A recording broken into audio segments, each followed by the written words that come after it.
They figured I kinked the carotid artery in the right side of my neck, probably going off my machine. So that sent a blood clot to my brain, and so that part of my brain was dead, and so that's what paralyzed my left side.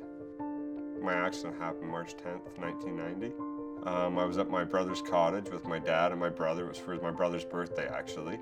And we were snowmobiling for the weekend. And Saturday we went to a restaurant in the afternoon, stayed for dinner, and left after dinner when it got dark out.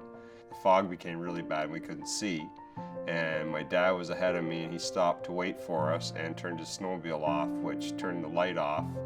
I was coming across the lake and I didn't see him because his light was turned off and the fog was so bad, and I drove right through the back end of his snowmobile. I don't think at the beginning you realize what it's going to be like. I was just lying in bed, I couldn't really move half my body. So yeah, I didn't really realize it was going to be a lifetime thing, and I never really gave it much thought, like what happens if I never have the use of my arm again. And you know, that kind of played out in the end. There was some dark days after the accident. I was kind of concerned about what the rest of my life was going to be like after that.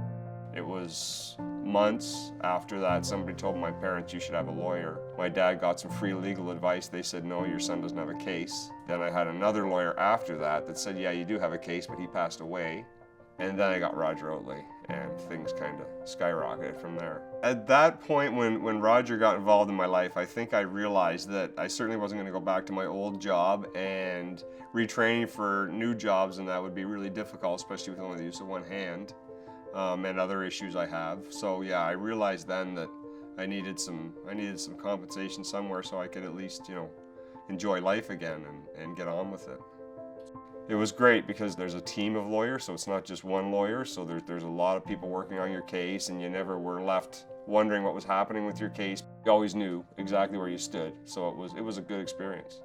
It was a great experience.